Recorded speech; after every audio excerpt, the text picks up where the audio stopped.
नौकरी से नहीं, बिजनेस से भी जिंदगी बेहतर बन सकता है। शून्य लेके पैदा हुआ है, आपके पास कुछ भी नहीं है, आप नेता बनिए। शार्क टैंक के मंच पे गए थे, जिद्दी पागलपंती। हाँ। हम अपने जिंदगी को अंत करने का सोच लिए थे। जो सबसे ज्यादा परसेंटेज तो बिजनेस में है, सक्सेस रेट। ये रिस्क बड़ा था, अब तो खत्म होना है, अब तो गया। जो अगर 100 गाड़ी खुली तो 100 गाड़ी पैसेंजर लेके आए। कुछ तो अद्भुत होगा ना मेरे अंदर में। अपने पिता को कहने के लिए हम आपको छोड़ देंगे, इस आइडिया को नहीं। पीड़ा आपको सहना पड़ेगा अगर आप कुछ अद्भुत करना चाहते हैं। जूता में बाटा, स्टील में टाटा और आदमी में नाटा, इसका कोई तोड़ नहीं। कोई गूगल नहीं बन सकता है जो 100% मार्केट एक्वायर कर लेगा। हम तो बोले आपके अंदर कॉन्फिडेंस अटूट होना चाहिए। तो कोई भी आदमी अगर पैसा देगा तो पहले ठोक बजा के आपको देख लेगा ना। समय अगर आप नहीं दीजिएगा ना, आइडिया पे कोई इन्वेस्ट करने वाला नहीं। इंडिया में हर आदमी के पास आइडिया है। मन लगा के पढ़ना, कोई ये नहीं कहता था दिमाग लगा के पढ़ना। तो मन लगा के स्टार्टअप मत करो, दिल लगा के स्टार्टअप मत करो, दिमाग लगा के स्टार्टअप करो। करोड़पति बनने के लिए आपको करोड़पति लोगों की तरह सोचना होगा। जैसे हमको अंग्रेजी पढ़ने नहीं आता, एक गरीब का बच्चा कितना तक सपना देख सकता है, रस्सी बांध दिए, गला में लगा भी लिए थे। तब तक अचानक जो है बेटी का चेहरा सामने आ गया। एक था पागल और टैगलाइन रखना उनकी अधूरी कहानी।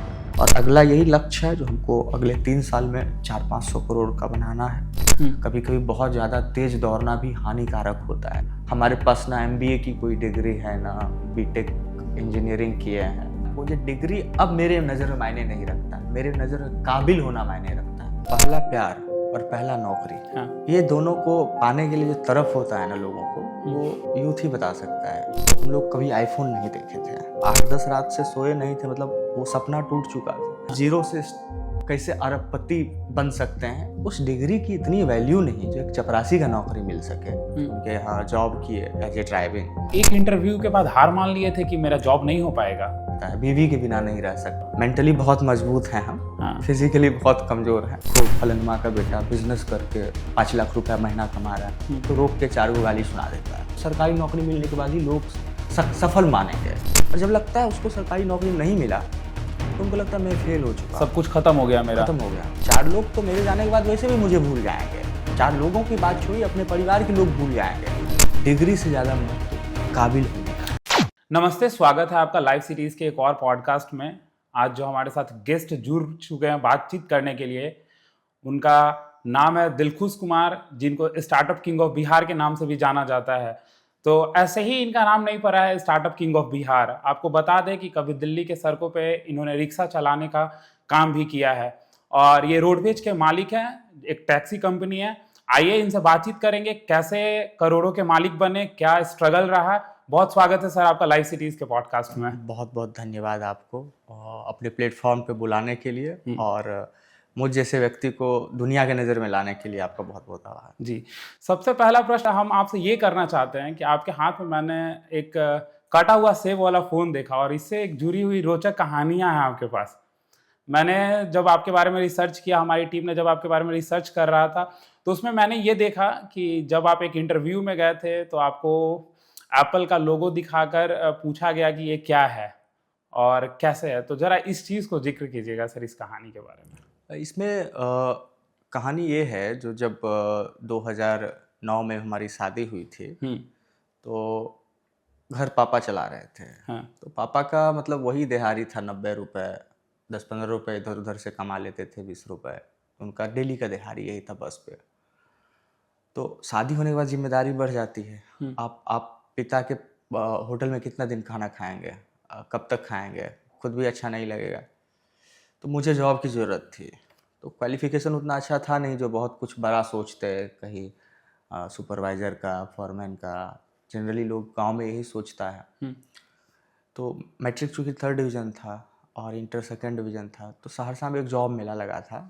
उसमें बहुत सारी कंपनियां थी जो हायरिंग के लिए आई हुई थी, मतलब एग्रीगेशन के थ्रू, मतलब कोई एजेंसी थी जो हायर कर रही थी। तो वहाँ हम एक किसी बड़े स्कूल में उन लोगों को ज़रूरत था, मल्टीटास्किंग स्टाफ का, जिसको आज के मतलब जिसको हम लोग चपरासी कहते हैं।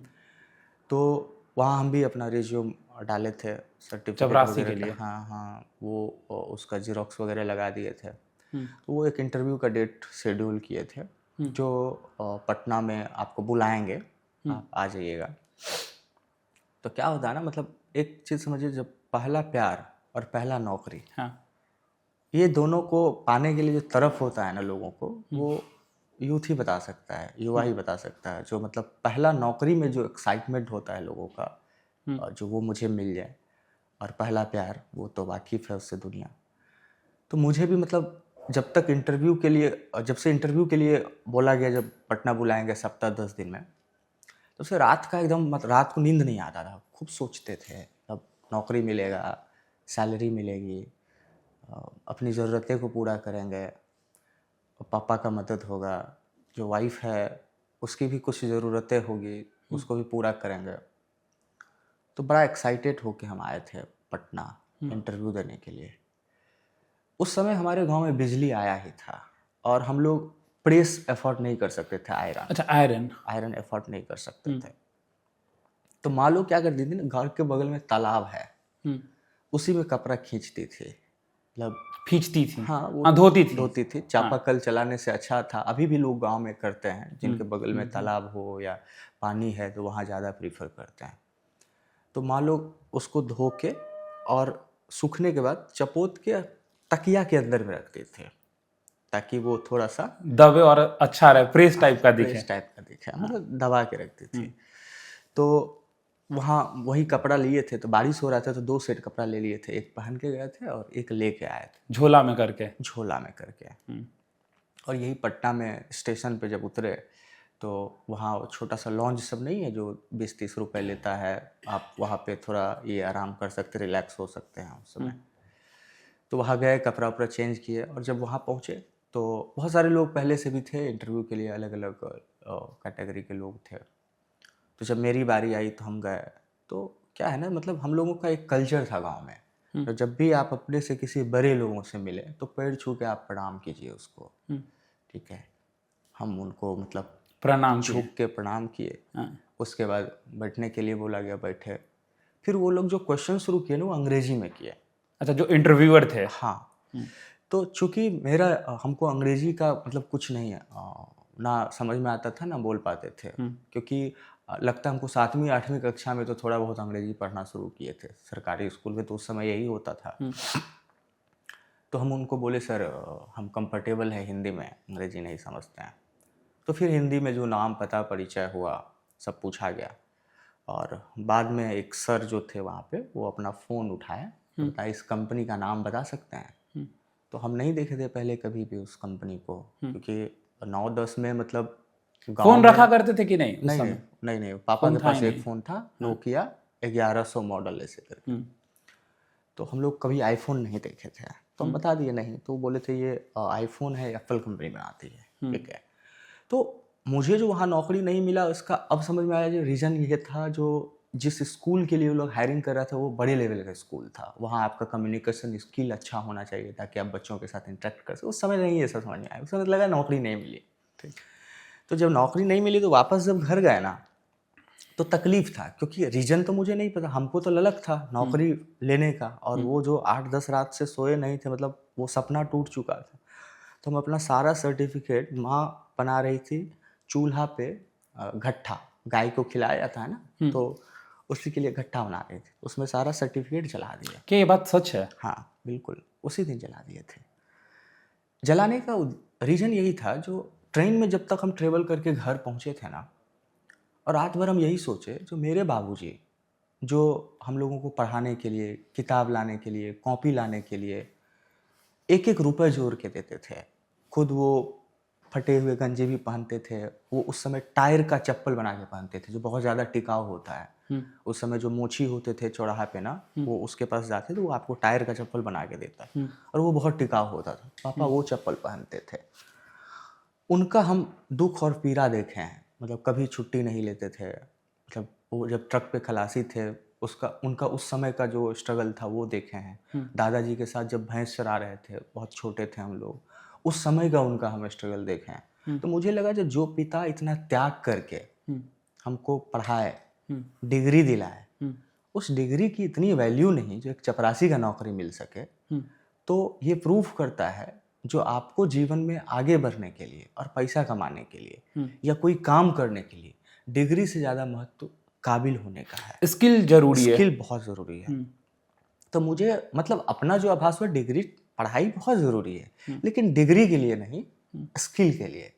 आप लर्निंग अगर कर रहे हैं तो आपके पास उससे आपको सीखना चाहिए। हम लोग जो उस समय पढ़ाई करते थे तो स्कूल जाते थे, सरकारी स्कूल, तो उस समय दीवार नहीं हुआ करता था। अच्छा। तो जैसे ही सर स्कूल से निकले तो 5-10 लड़का होते थे, बाहर निकल जाते थे, घूम रहे हैं, फिर रहे हैं, मतलब महत्व उस हिसाब से नहीं दे पाए पढ़ाई को। मतलब एक होता है ना, जो आप पूरा डेडिकेशन के साथ पढ़ रहे हैं, तो वो माहौल भी नहीं मिला था और बचपना भी था, तो वो भूल थी जिसका खामियाजा जो है सो आज भी भुगत रहे हैं। जो थोड़ा सा अगर बेहतर तरीके से पढ़ाई कर लेते तो बहुत चीज़ें और आसान हो जाती।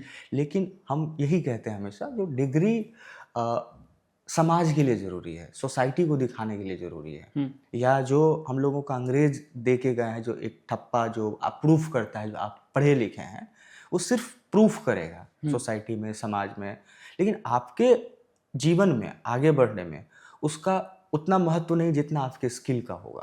तो लर्निंग ज़रूरी है, लेकिन वो डिग्री के लिए नहीं। हम ये पूछना चाहते हैं कि आपने जैसे बोला डिग्री ज़रूरी नहीं है, तो क्या दिलखुश कुमार एक इंटरव्यू के बाद हार मान लिए थे कि मेरा जॉब नहीं हो पाएगा? नहीं, हार नहीं, मतलब हमको उस समय ये लगा था कि पढ़ाई से आप डिग्री लेके हम अगर कुछ करना चाह रहे हैं तो वो हमसे नहीं होगा, हमसे नहीं हो पाएगा, वो पॉसिबल नहीं है।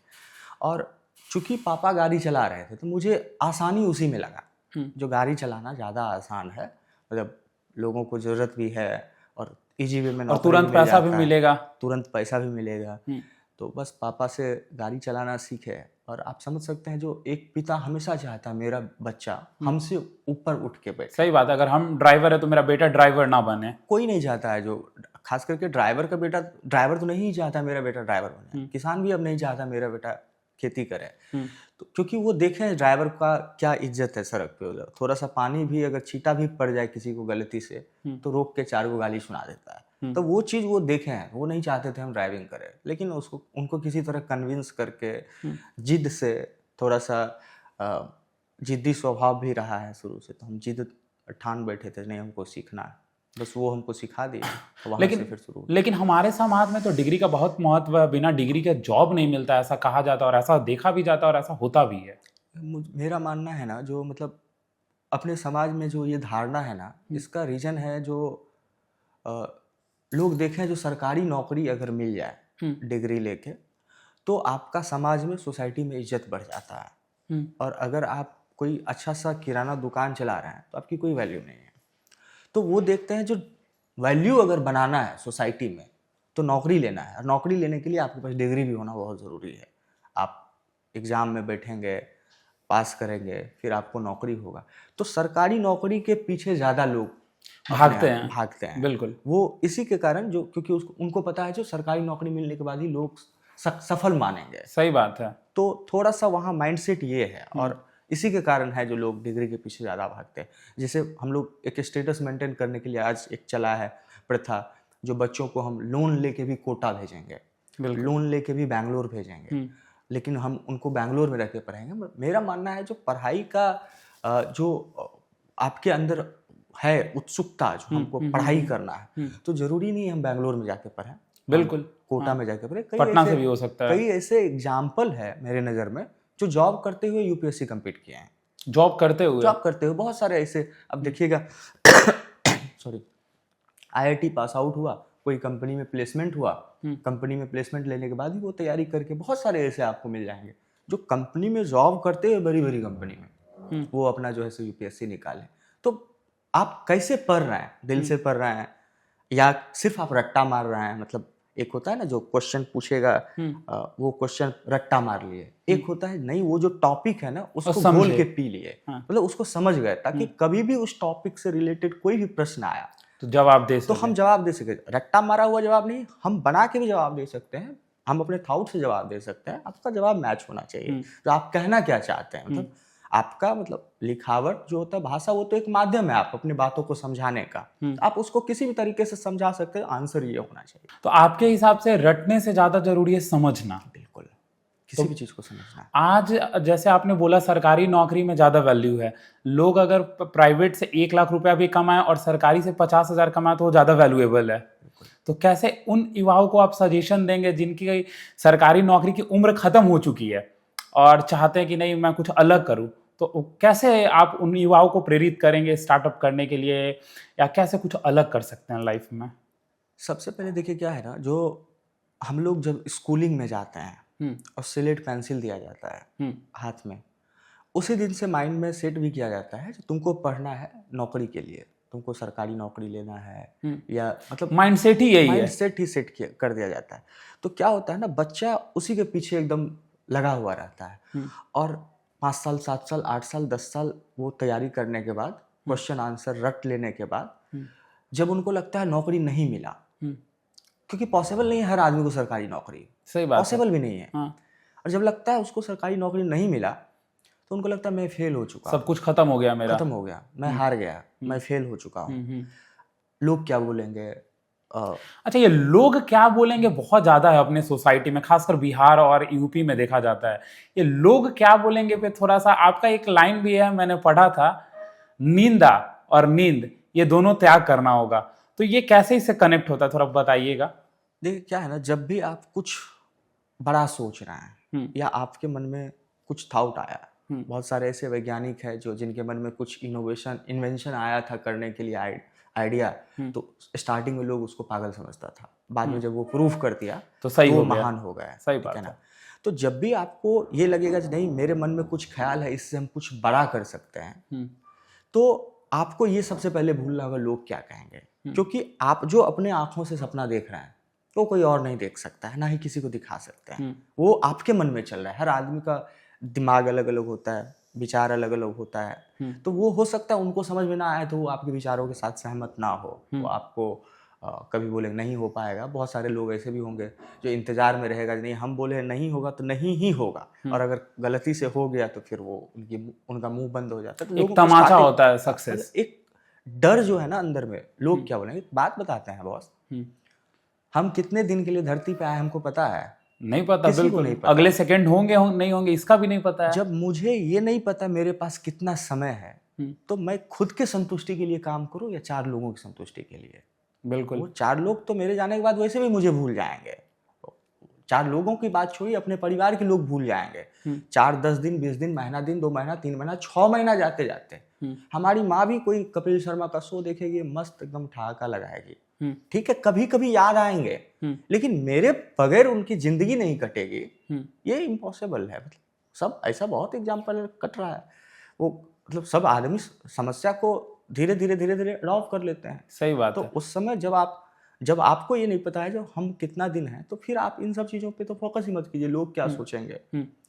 हम बात कर रहे थे सरकारी नौकरी नहीं मिलने पे युवाओं जो होते हैं हमारे यहाँ के, वो एक सोचते हैं हम हार जाते हैं, तो आप इस पे गाइड कर रहे थे बच्चों को। हाँ, मुझे लगता है ना, जो नौकरी का जब आप प्रिपरेशन कर रहे होते हैं ना, तो कंप्लीट आप रट्टा मारने पे फोकस मत कीजिए, क्वेश्चन आंसर रटिए मत, आप वो रटिए, सिर्फ वही मत, जरूरत के हिसाब से आप दुनिया के बारे में भी, दुनिया से भी कनेक्ट रहिए, क्या चल रहा है, कैसे चल रहा है, और हमेशा प्लान बी लेके चलिए। अगर आपके पास अगर एग्जाम्पल नहीं हुआ नौकरी, तो आप क्या करेंगे? लेकिन हमारे समाज में कुछ लोग ऐसे होते हैं कि ये क्यों सोचे कि नहीं होगा, इस पे बताइए क्या कहते हैं? नहीं, ये तो गलत धारणा है, इसको तो नहीं बदल सकते हैं ना, इसको तो नहीं बदल सकते हैं, और नहीं बदल सकते, आप कितना एफर्ट लगा लीजिएगा नहीं बदल सकते हैं, ये बहुत समय लगेगा इसको बदलने में।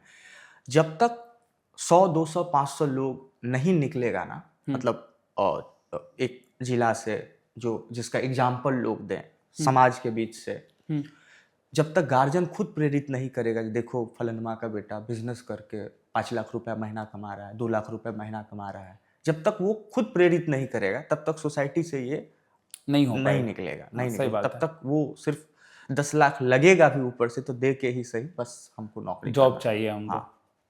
अब आते हैं यहाँ से दिलखुश जी, आपने अभी बताया और कुछ देर पहले हमारी बातचीत हो रही थी कि झोला से कपड़ा लेके गए, इंटरव्यूअर मना कर दिया, और हमको लगता है कि आपके लाइफ का सबसे अच्छा चीज़ है कि आपका वहाँ जॉब नहीं लगा, जो भी कह लीजिए चपरासी में या जैसे भी, तभी आज दिलखुश कुमार पूरे बिहार और पूरे भारत को और पूरे विश्व में बिहार का नाम रोशन कर चुके हैं, और पूरा भारत जानता है और पूरा विश्व जानता है।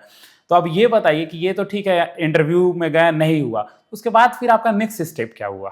बस उसके बाद पापा गाड़ी चलाना सिखा दिए थे। गांव में एक भैया हैं, उनका ठेकेदारी वगैरह चलता था, उनके यहाँ जॉब किए एज ए ड्राइवर। हमको लगता है 3-4 महीना किए होंगे। तो 3-4 महीना करने के बाद बहुत सारे लोग होते हैं ना जो आपके साथ कनेक्ट होते हैं, लोगों से आप मिलते हैं। तो कोई लोग बोला जो दिल्ली में बहुत अच्छा सैलरी मिलता है ड्राइवर को, वहाँ हमको 3,000 या 3,500 ऐसे कुछ मिल रहा था। किसको ज़्यादा कमाने का ललक नहीं होता है, और ये सही तो बात शुरू है, से रहा है। सबको ज्यादा पैसा मतलब चाहिए। भूख तो बढ़ते ही जाती है। हाँ।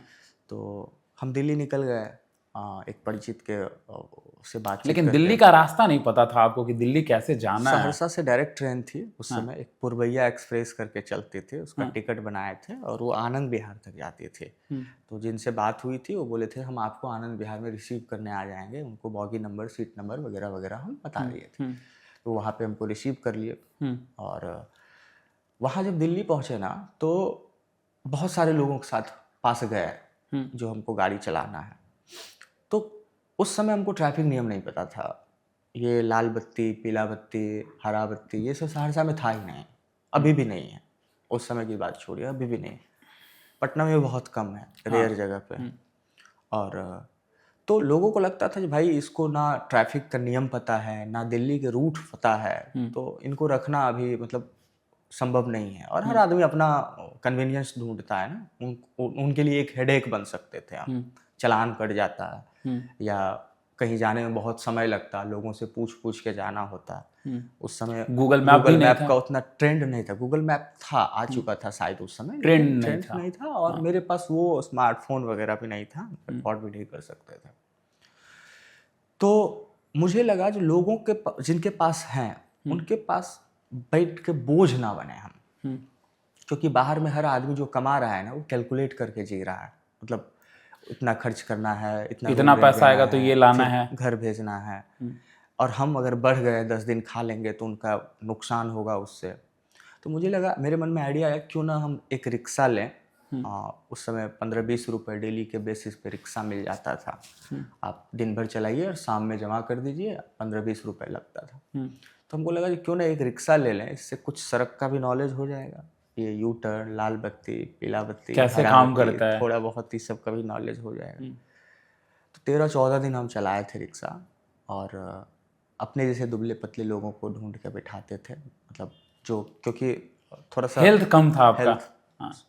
तो उसके बाद भी बीमार पड़ गया और फिर वापस घर आ गए। शुरू से ही तो पतले थे? हाँ, फिजिकली हम सब दिन ऐसे ही रहे हैं। मतलब मेंटली बहुत मजबूत हैं हम, फिजिकली बहुत कमज़ोर हैं। लोगों को दिखते कमज़ोर हैं, लेकिन अंदर से है बहुत मजबूत। नहीं, ठीक। तो जब वापस आए ना, तो जब आप बाहर कमाने जाते हैं तो जो आपके परिवार के लोग होते हैं ना, उनके अंदर एक आशा जगता है, मतलब कि कुछ पैसा भेजेगा जाकर। क्योंकि गांव में लोग देख रहे हैं ना, बाहर से कमा के किसी का बेटा पैसा भेजा, तो कोई जमीन खरीदा, कोई घर बना रहा है, कोई गांव में हल्ला भी तुरंत हो जाता है। तो ये लोग भी आशान्वित थे। जब वापस आए तो थोड़ा सा जो होता है एक दुखी होना, और लोगों का भी वही चीज़ ताना, जो भाई ये लड़का बाहर रह ही नहीं सकता है, बीवी के बिना नहीं रह सकता है। मतलब अलग अलग तरह के सबका जो क्यों लौटना पड़ा दिलखुश कुमार को दिल्ली से, ये कोई नहीं जानना चाहता था। क्यों लौटना पड़ा, क्यों नहीं हम वहाँ सरवाइव कर पाए, क्यों हम, मतलब ऐसा क्या स्ट्रगल था जो हम वहाँ नहीं कर पाए। अच्छा, बुराई को सब देखना चाह रहा था कि लौट आया है बस। हाँ, बस क्यों आया है नहीं पता है इसको, ये कोई नहीं जानना चाहता। ये इससे किसी को मतलब ही नहीं है। लौट आया है बस। तो बस आपको सुनना है। आप जवाब दे के आप अपने समय खराब करेंगे लोगों के साथ। आपको अगर लगता है नहीं हमको कुछ करना है, तो आप बस अपना जो आपके मन में चल रहा है वो करते रहिए। आंसर मत दीजिए लोगों, आर्ग्यूमेंट में मत पड़िए, बहस में मत पड़िए। फिर वहाँ धीरे धीरे कुछ दिन गांव में बिताए। फिर कोई एक परिचित के सहयोग से पटना आए, और जब पटना आए तो यहाँ हम लगभग 1 साल के आसपास, एक मारुति 800 था, वो भी रिलेशन में ही लगेंगे, उनका सिक्योरिटी का एजेंसी था, उनके पास काम किए। और 1 साल जब उनके पास काम किए, तो आप, ये हम हमेशा कहते हैं, आप किसके साथ समय बिता रहे हैं और किस बात पे चर्चा कर रहे हैं, इससे आने वाला समय आपका कैसा होगा ये निर्भर करता है। तो उनके साथ बैठने से, उठने से, उनके साथ ट्रेवल करने से उनसे बहुत चीज़ लर्न किए, बहुत चीज़ सीखे। थोड़ा सा अंदर में क्रिएटिविटी भी जागने लगा, सपना भी बड़ा बड़ा देखने लगे। हाँ।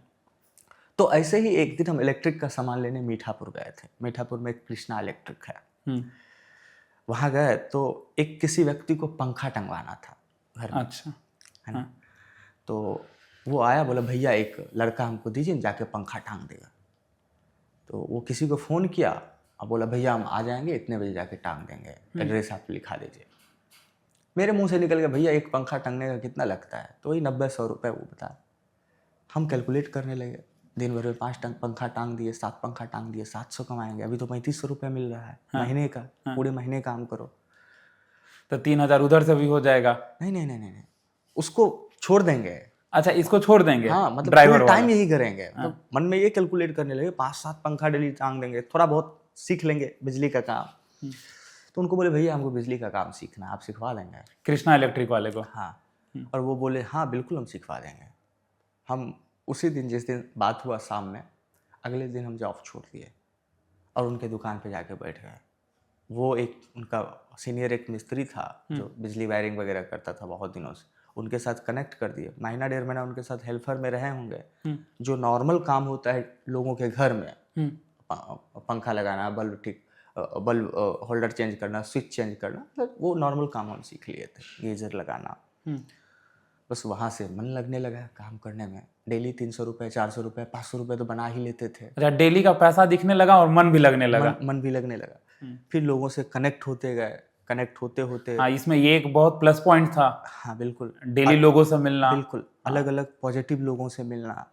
और अच्छा लगे तो 10 मिनट बात भी करना, टाइम स्पेंड करना। कुछ अगर कोई कुछ सिखा रहा है, हम अब आज भी हम रास्ता चलते जो रिक्शा चला रहे हैं उनसे भी कुछ सीखने का कोशिश करता है, क्योंकि उनके जीवन में कुछ ऐसा एक्सपीरियंस हो गया मेरे काम आ जाए।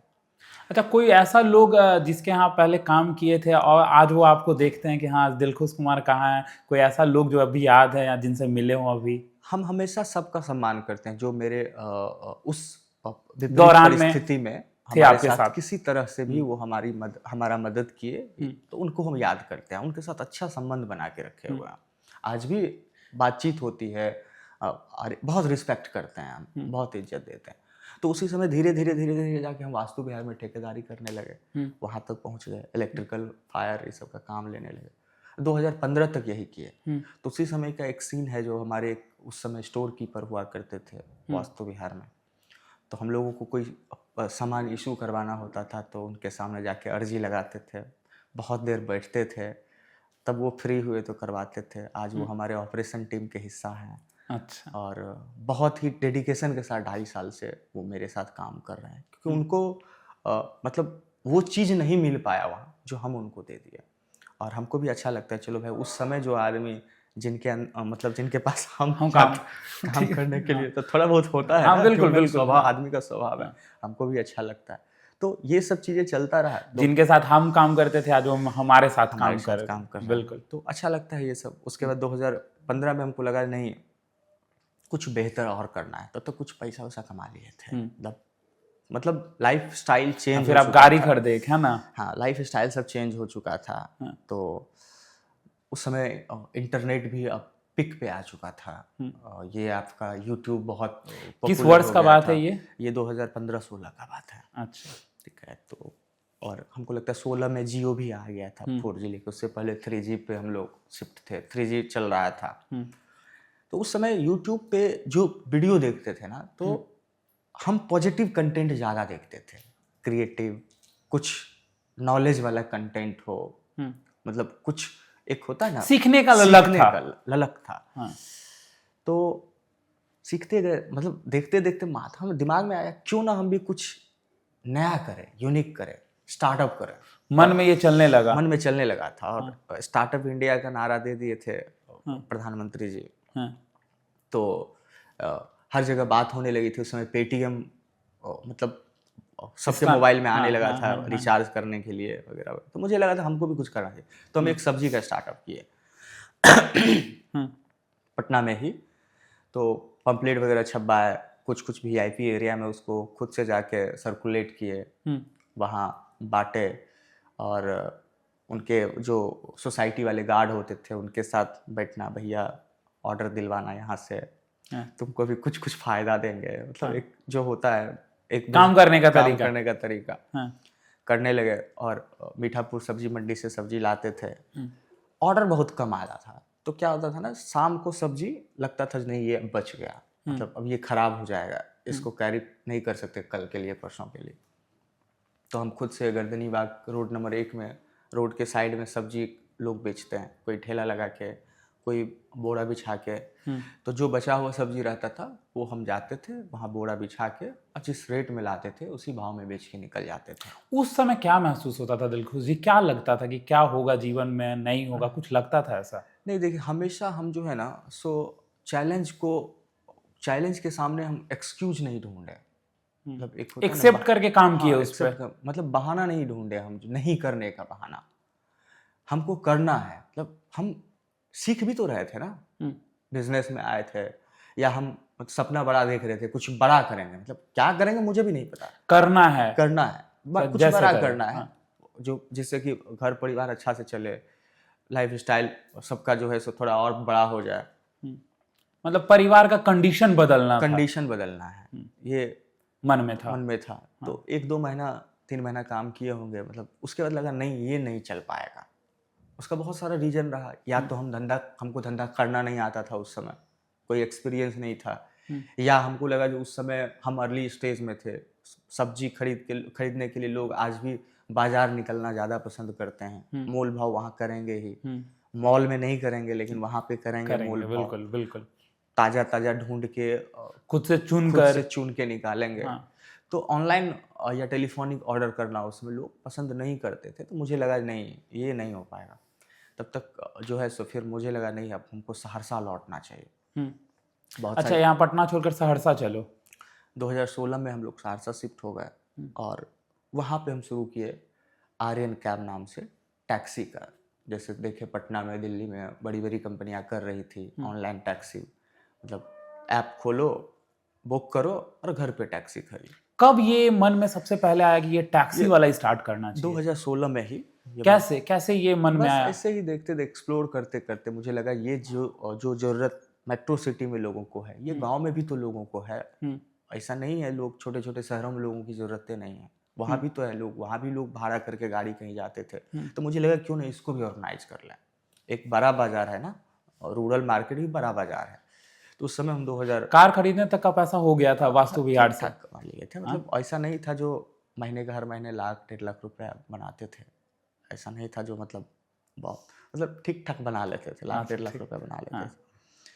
तो फिर धीरे धीरे सहरसा गए, वहाँ जब शुरू किए ना, तो क्या होता है ना, जब आप कोई ऐसा जगह जो जहाँ बाढ़ और बेरोजगारी, उसके अलावा कुछ नहीं था कोसी में, गांव वाला ताना देना शुरू नहीं किए थे क्या कि कभी दिल्ली जाता है, कभी पटना जाता है, कभी इलेक्ट्रिक का काम करता है, कभी सब्जी बेचता है, अब कार खरीद के ले आया है, कुछ ऐसा नहीं था क्या? हम तो आपको शुरू में ही बोले, हमको इससे कोई फर्क नहीं पड़ता था। अच्छा, फर्क नहीं पड़ता, कोई फर्क नहीं पड़ता था, लेकिन लोग बोलता था। लोगों को देखिए, जब भी आप फेल होते हैं ना, तो सबसे ज्यादा उपहास लोग ही, आपके अपने लोग तो इंतजार करते हैं आपके फेल होने का, फेल होने का, और आप इंतजार कर रहे थे कि कब हम तमाचा दे सक्सेस होने का। देखिए क्या है ना, जब मतलब आज भी अगर आप हकीकत पूछिएगा ना, तो आप जिसको सबसे करीबी और अपने बोलते हैं, चाहे वो आप चाचा ले लीजिए, मौसा ले लीजिए, मामा गोतिया वाला कह रहे क्या, फूफा ले लीजिए, गोतिया ले लीजिए, जिसको भी आप झुक के प्रणाम करते हैं ना, और वो आपको आशीर्वाद देते हैं, जीते रहो बेटा, खूब कमाओ, मुंह पे बस, वो दिल से कभी नहीं चाहते हैं आप उनके बच्चों से ज्यादा कमाओ, आप उनके बच्चों से ज्यादा सक्सेस हो, वो नहीं चाहता है दिल से यार। ये हकीकत है, मतलब आपने देखा, एक्सेप्ट करेंगे या नहीं करेंगे, लेकिन ये हकीकत, ये मेरा एक्सपीरियंस है, हम इन चीजों को देखें। क्या कई बार लोग आपके मुंह पे बड़ाई करेंगे कि बहुत अच्छे कर रहे हो, और अंदर से जलन, और जाने के बाद हो पाएगा इससे, ये सब आपका पैसा डुबा देगा, खेत खलिहान सब बेचवा देगा, कितना बार घर भी बेचवा देगा। कितना बार सुने? बहुत बार सुने हैं, हमारे अपने लोग पापा को आके बोलते थे, ये बेटा से हाथ धो लो, ये तो तुम्हारा घर भी बिकवा देगा। मतलब हम सोचते थे अलग लेवल से, हो सकता है बात बताए ना, जो आप जो सोच रहे हैं, आप जो सपना देख रहे हैं, वो नहीं सोच पाएंगे, नहीं कर पाए। ठीक। तो वहां जब हम स्टार्ट किए तो समझिए उस समय लोग बस के छत पे ट्रेवल करते थे, लोगों का ये भी कमेंट होता था, लोग यहाँ 10 रुपए दे के सहरसा नहीं चला जाएगा बस के छत पे, 250 रुपए दे के टैक्सी में जाएगा। तो हमको कोई फर्क नहीं पड़ा। क्योंकि कभी भी आप जब कोई बिजनेस स्टार्ट करते हैं तो आपको अपना ऑडियंस ढूंढना होता है, मतलब आपको कस्टमर ढूंढना होता है, टारगेटेड ऑडियंस आपका, टारगेटेड कस्टमर आपका कौन है। तो मेरा कस्टमर तो मिडिल और अपर क्लास थे, अपर मिडिल और अपर क्लास, पैसे वाले लोग, चुनिंदे लोग जो स्टेशन जा रहे हैं, एसी में सफर करके ट्रेन से जाएंगे, इस टाइप के लोग थे। या वो लोग जो ससुराल जा रहे हैं, वो टैक्सी बुक करके जाना है भाई। हाँ, तो मुझे टारगेट उनको करना था। तो जैसे अभी मोदी जी जो वंदे भारत लेके आए हैं, तो वो वंदे भारत का थोड़ा एक अलग कैटेगरी हो गया। वो उनका ऑडियंस अलग है, उनका ऑडियंस है जो जिनको टाइम सेव करना है, जिनको फैसिलिटी चाहिए। तो उसी तरह हर प्रोडक्ट का ऑडियंस अलग अलग होता है, कंज्यूमर अलग अलग होता है। तो हम भी बस वही टारगेट कर रहे थे अपने कस्टमर को। धीरे धीरे चलते रहा। स्टार्टिंग में बहुत चैलेंजेस था। चैलेंज मतलब मीन्स आप समझिए, हम लोग 10 किलोमीटर दूर था मेरा घर से, गांव से सहरसा, गांव से ही हम स्टार्ट किए थे। और जहां हम इसका ऑफिस रखे थे वो गाय के गोहाली में था स्टार्टिंग का ऑफिस। आज वहाँ ठीक ठाक एयर कंडीशन ऑफिस बना हुआ है। तो उस जगह से मतलब 10 किलोमीटर जाने का 200-250 रुपये हम चार्ज करते थे। तो गाड़ी वाले को लगता था, मतलब जो बोलते थे भाई आप मेरे साथ कनेक्ट हो जाओ, तो गाड़ी वाले कनेक्ट नहीं होना चाहता था, क्योंकि उनको आदत था 1500 रुपये डेली का लेने का, और प्लस ऊपर से 10 के एवरेज से तेल दे दो। ये कॉन्सेप्ट चलता था गाँव में। चाहे आप 5 किलोमीटर का ट्रेवल करो, आधा घंटा के लिए टैक्सी रखो या आप दिन भर के लिए रखो, आपको पैसा उतना ही लगना है। मुझे ये गेम समझ में आ रहा था, जो 250 करके भर दिन में 10 कर लेगा तो 2500 कमा सकता है। 1000 रुपए का पेट्रोल जाएगा, फिर भी 1500 बचेगा। मतलब तो उनको ये हम नहीं समझा पा रहे थे, या वो समझना नहीं चाहता था। धीरे धीरे लेकिन क्या होता है ना, जब तक आप प्रूफ नहीं करेंगे ना किसी चीज को कि मेरा आइडिया ये बेहतर है, तब तक लोग आपके साथ कनेक्ट नहीं होंगे। मतलब तब तक वो लगे क्या है यार, मतलब समझ में नहीं आएगा उनको। जब एक बार प्रूफ हो जाए, बेवकूफ समझेगा लोग आपको। एक बार प्रूफ हो जाने के बाद फिर लोग खुद आपके साथ कनेक्ट होंगे। तो बस यही हुआ। धीरे धीरे कई उतार चढ़ाव आया, कई चुनौती आया। देन 2020-21 में आर्य वो पिक पे आ गई। 20 में टीम भी बनाया, और उस 5-6 साल में इस सेक्टर को बहुत बेहतर तरीके से हम लर्न किए। और हम ये देखे, जो बिहार 12-13 करोड़ का आबादी वाला स्टेट है, और सबसे ज्यादा पलायन यहाँ से है। और पलायन सिर्फ मजदूर नहीं कर रहा है, अपर क्लास भी कर रहा है, मिडिल क्लास भी कर रहा है। मतलब सब बेहतर अपॉर्चुनिटी के लिए बाहर जा रहा है, कोई मजबूरी में जा रहा है, कोई अपॉर्चुनिटी के लिए जा रहा है। तो मुझे लगा जो इतना बड़ा बाजार है, कारण क्या है, टैक्सी इंडस्ट्री छोटा है। तो फिर मेरा जो डेटा कहा, वो कहा जो यहाँ तो 82-83% लोग वन वे ट्रेवल करते हैं। मतलब उनको या तो ट्रेन पकड़ने जाना है या प्लेन पकड़ना जाना है, मतलब एक तरफ से ही वो यात्रा करेंगे। नहीं तो टू वे में ऑकेजनली लोग यूज करते हैं, शादी ब्याह हो गया या कहीं ससुराल जा रहे हैं तो जाना आना है, या रिश्तेदारी में जा रहे हैं जाना आना है। लेकिन अगर जब आप पलायन वाली बात होती है तो तब तो आपको बाहर निकलना है। तो ये वाला जो ऑडियंस था, कस्टमर था, इसको हमको टारगेट करना था। तो इस बाजार को बड़ा करने के लिए वो एक छोटा सा है ना कहावत, lower the price higher the demand, higher the price lower the demand. हाँ बिल्कुल। हमको इनके बजट में टैक्सी लाना था, क्योंकि सपोज दैट सहरसा से पटना लगभग 200-220 किलोमीटर है। तो जो नॉर्मल टैक्सी वाले उस समय होते थे, या हम ही जो कंपनी चला रहे थे, उसमें टू वे फेयर चार्ज करते थे। लोगों को 5500-6000 के आसपास का फेयर पड़ता था। तो 30 से 40 हजार कमाने वाले जो लोग हैं, वो 6000 रुपए एक टैक्सी भाड़ा पे खर्च करना नहीं चाहते। बिल्कुल नहीं चाहते हैं, बिल्कुल। ठीक है, वो कोशिश करेंगे हम ट्रेन से चले जाए, थोड़ा इनकन्वीनियंस होगा उनको, ऑटो बुलाएगा, फिर रेलवे स्टेशन जाएगा, फिर रेलवे स्टेशन पे उतरेगा, फिर डेस्टिनेशन के लिए ऑटो बुलाएगा। मतलब वो एडजस्ट करना ठीक समझ रहा था। हाँ बिल्कुल, ठीक है। तो मुझे लगा जो अगर इस गेम को चेंज करना है तो वन वे फेयर वाला टैक्सी लॉन्च करना होगा। दिमाग में बहुत बेहतर तरीके से चलने लगा। लेकिन क्या, जब आप कुछ बड़ा सोचते हैं तो उसको पूरा करने के लिए आपका टीम भी बड़ा होना चाहिए, विजनरी होना चाहिए। टीम आपको अपनी टीम पे भरोसा होना चाहिए, कॉन्फिडेंस होना चाहिए, है ना। तो लेकिन जो प्रीवियस हमारा टीम सिलेक्शन था वो बहुत ही मतलब फेल था मेरा, वो फेल्योर था मेरा। क्योंकि उस समय जब हम टीम बनाए थे ना, उस समय मुझे बहुत ज़्यादा नॉलेज नहीं था कि कैसे काम होता है। कैसे काम होता है। और आपको अपने टीम में एज ए स्टार्टअप आपको टीम में अलग अलग फील्ड के लोगों को रखना है और काबिल लोगों को रखना है, जो आप जो सपना देख रहे हैं उसको थोड़ा बहुत विजुअलाइज कर पाए। मतलब ये लड़का ऐसे सोच रहा है, ऐसे किया जा सकता है। हाँ, आप सोच रहे हैं वो एग्जीक्यूट करें उस चीज को। तो मेरे पास 2 ऑप्शन था। अगर हम उस कंपनी को आगे लेके जाते या इस नए इनोवेशन से कनेक्ट करते तो मुझे टीम रिप्लेस करना पड़ता, है ना। दूसरा ऑप्शन था मुझे नया ब्रांड बनाना होता। मुझे लगा जो हमको टीम रिप्लेस करना थोड़ा मेरे अंतरात्मा को कबूल नहीं कर रहा था। लोग सोचेंगे, जुड़ चुके थे आपसे। हाँ, लोग सोचेंगे भाई जब कुछ बड़ा करने का आया तो अब हम लोगों को छोड़कर निकल रहा है। तो मुझे लगा ये बन गया है, अब इतना अर्निंग जरूर देगा जो लोगों का घर परिवार चल सकता है, अगर उसको आप स्टेबल करके रख सकते हैं, या अगर आप और एफर्ट लगाएंगे तो और आप आगे लेके जा सकते हैं। तो मुझे लगा मुझे ही नया ब्रांड बनाना चाहिए, और हम डिसीजन बना लिए हम एग्जिट करेंगे अपनी पुरानी कंपनी को। नहीं, एग्जिट करने के कुछ तो कारण होगी। बस यही 2 ही कारण बताए तो हम, जो आप जब कुछ बड़ा एग्जीक्यूट करने के लिए जाएंगे ना बाजार में, तो आपका टीम विजनरी होना चाहिए, जो हम जिसमें हम फेल थे पुरानी कंपनी में।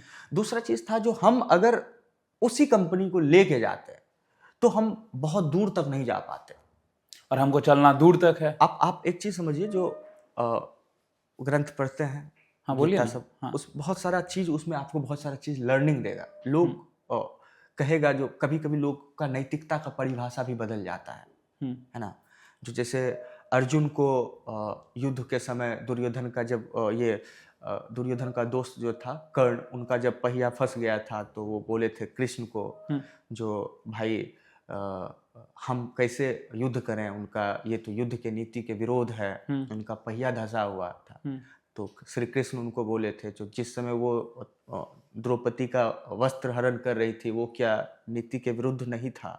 जिस समय अभिमन्यु का वध हो रहा था तो उसके शरीर पे पैर रखना वो क्या युद्ध और नीति के विरोध नहीं था?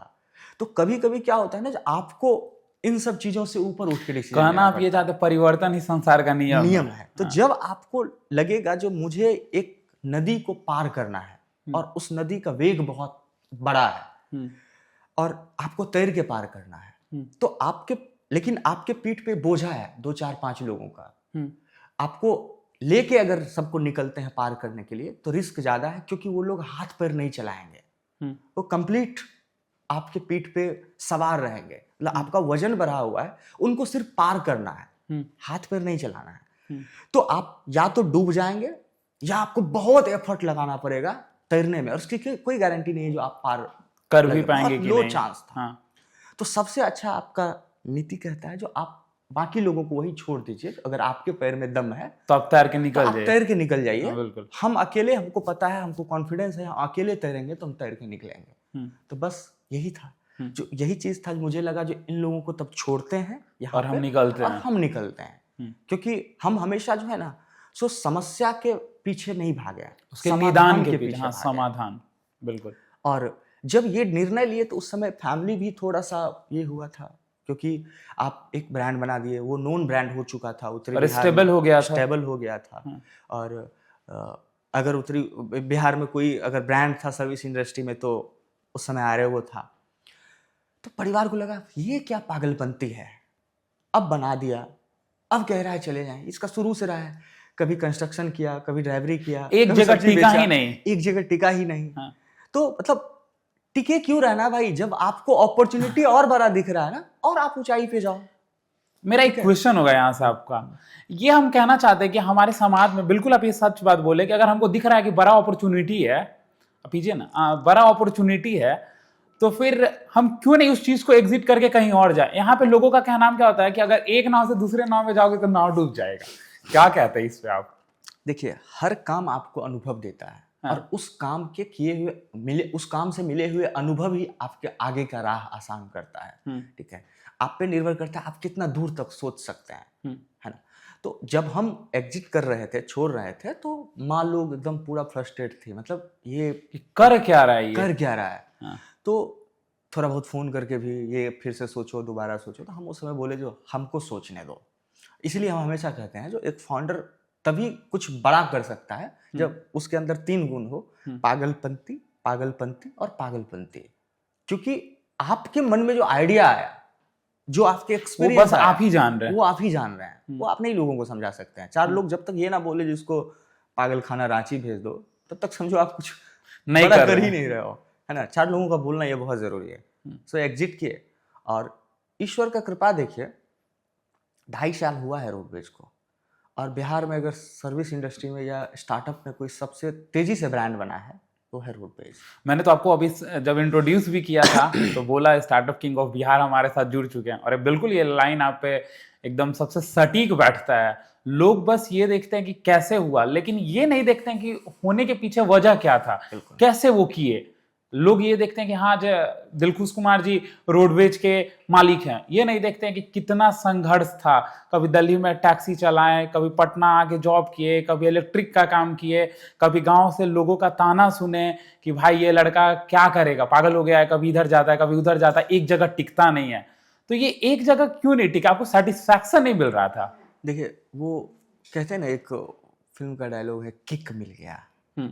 वो जब तक आप जर्नी कर रहे हैं ना, क्यों ये बताइए ना, जो जब कोई भी व्यक्ति कुछ सोच रहा है, छोटा मोटा काम कर रहा है, और उसको दिखेगा नहीं इससे ज़्यादा फायदा हमको उस काम में है, छोड़ देगा उसको छोड़ेगा। बिल्कुल छोड़ना चाहिए। लोग इसलिए ऐसा बोलते हैं ना क्योंकि उनको लगता है ये तो और ऊपर जा रहा है, ये तो और ऊंचाई पे चला जाएगा। देखिए, आप इस चीज़ को मानिए, थोड़ा कड़वा है, सच है, जो हमारे गांव में, हमारे समाज में, हमारे आसपास में बहुत सारे ऐसे लोग हैं जो अपने जीवन भर का पूंजी, जो उनका कमाई था, वो अपने बाल बच्चा को बनाने में लगाया। वो मेरे बाबूजी भी जो कमाए वो खर्च किए हम लोगों पे, और जो बहुत ज़्यादा खर्च किए, उनका बच्चा अगर बेहतर परफॉर्म नहीं कर पा रहा है, या वो अच्छा जॉब नहीं ढूंढ पा रहा है, सरकारी नौकरी नहीं निकाल पाया, या घर में वो बैठा हुआ है, तो वो क्यों एक्सेप्ट करेगा जो हमसे बेहतर उसका बाप था, जो 90 रुपए 100 रुपए डेली कमाता था, उसका बेटा कह रहा है जो हम 300-400 लोगों का घर चला रहा है, परिवार चला रहे हैं, है ना। आज कितने लोग लाभान्वित हो रहे हैं रोडवेज से? देखिए, लगभग 350 से 400 ड्राइवर हैं जिसको हम सर्विस बेस्ड पे करते हैं। 1000 से 1200 के आसपास पूरे बिहार में टैक्सी का नेटवर्क है, जिसको महीना में 2-4 दिन 5 दिन हम लोग यूज करते हैं, पार्ट टाइम यूज करते हैं। 45-46 हमारा अपना सैलरीड एम्प्लॉय है जो ऑफिस हैंडल करते हैं। इन लोगों का फैमिली तो चल रहा है। अलावे इसके बिहार के हर गांव में टैक्सी एक प्रॉब्लम था। बिहार के लोग अगर बाहर रह रहे हैं तो कहीं ना कहीं गांव से कनेक्ट है, साल में 1 बार 2 बार उनको आना ही है गांव। तो वो जब गांव आते हैं तो उनको घर जाने के लिए टैक्सी चाहिए होता है, मतलब जो फैमिली के साथ ट्रेवल कर रहे हैं।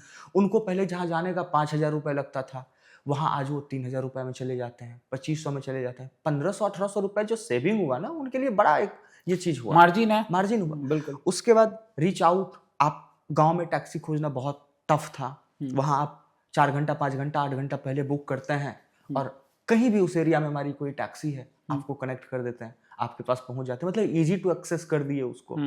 और जो बिहार का नैरेटिव था लोगों का, जो यहाँ स्टार्टअप नहीं बन सकता है, तो 2 से 3 साल जाते जाते 400-500 करोड़ का धंधा बनाएंगे। तो हमको दिख रहा है जो हम ये चीज कर लेंगे।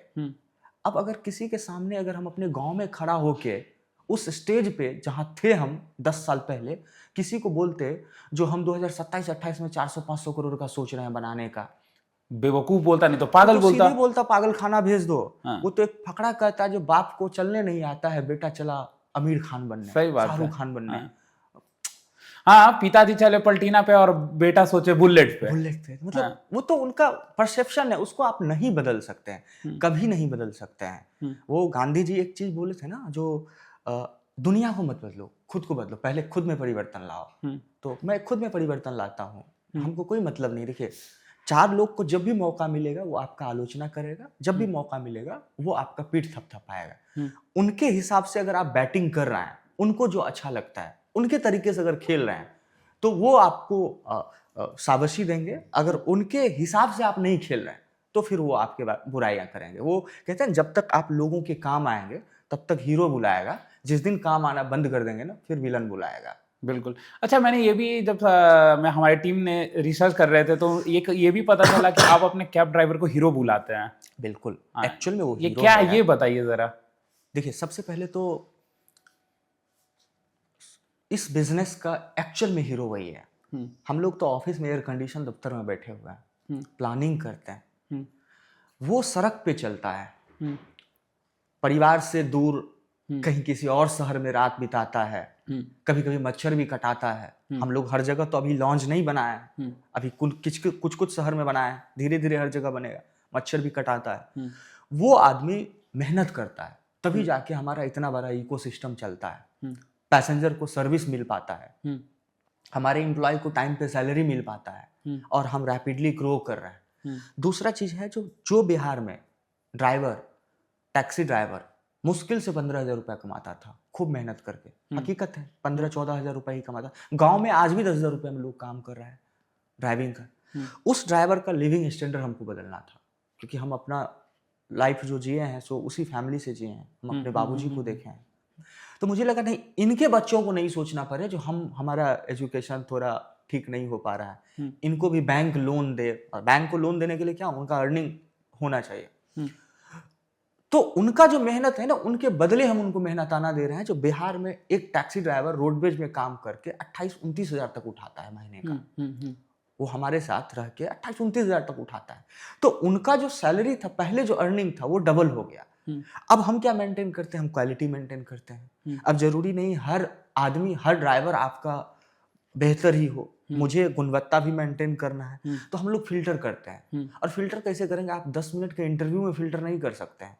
उसका बिल्कुल उसका एग्जीक्यूशन, जब आप एग्जीक्यूट करेगा वो अपने काम को, समय लगेगा, उसमें समय लगेगा, तब आप फिल्टर करेंगे। तो हम लोग एक 3 महीना 2 महीना 3 महीना का क्राइटेरिया रखते हैं, उसमें कस्टमर से फीडबैक लेते हैं या और चीज़ों को देखते हैं। फिर हम लोग डिसाइड करते हैं कि कंटिन्यू करना है या नहीं करना है।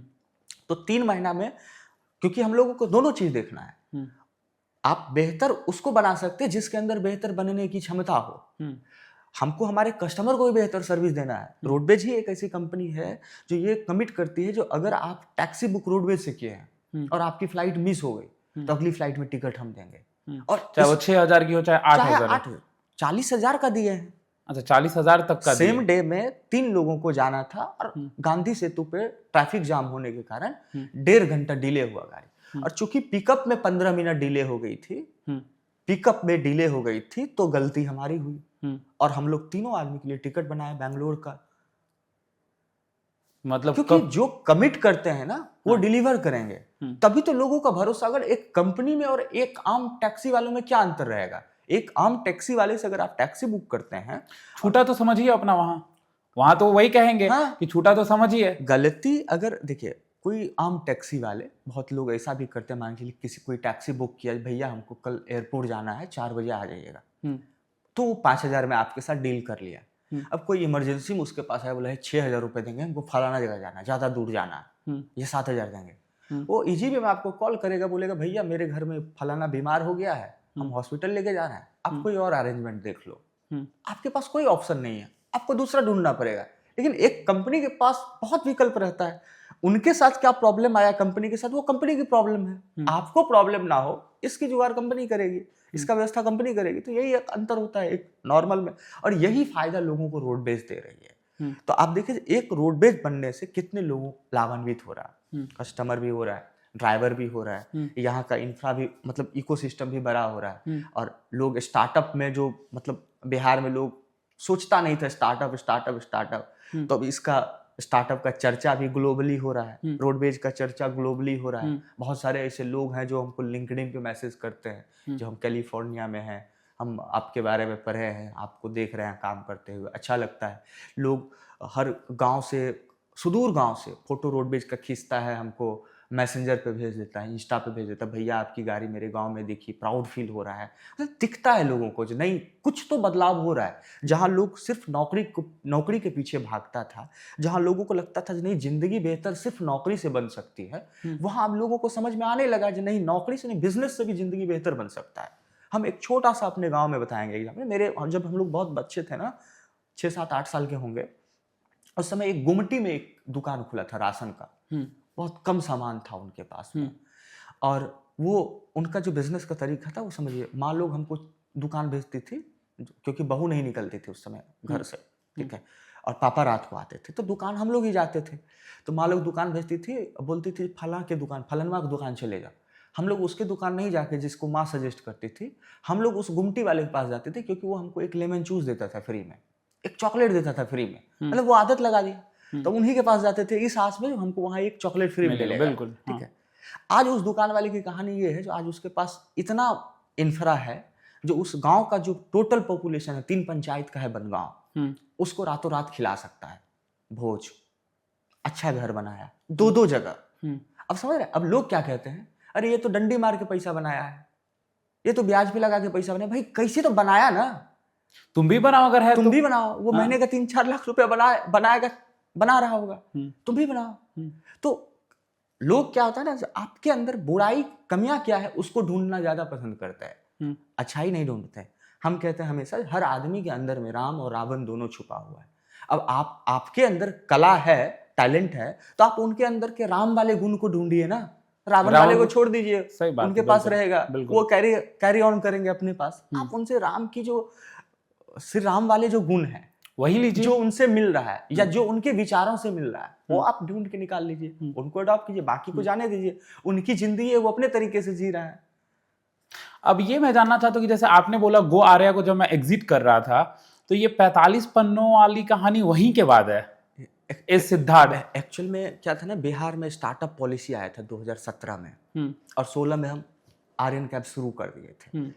तो अखबार सब में ऐड आया था, जो बिहार गवर्नमेंट युवाओं को 10 लाख रुपए देगी, और जो भी जिसके पास भी स्टार्टअप का आइडिया है वो अपना आइडिया जो है सबमिट करें। तो बिजनेस प्लान जो होता है ना, हमेशा पीपीटी में बनता है, लाइक प्रेजेंटेशन आप बना दिए, उसमें slide bye slide problem statement, पूरा कंप्यूटराइज्ड। हाँ। तो बहुत ज़्यादा कंप्यूटर फ्रेंडली हम थे नहीं, और मेरे पास कोई कंप्यूटर नहीं था उस समय, लैपटॉप वगैरह मतलब जरूरत ही नहीं था, तो क्यों खरीदते।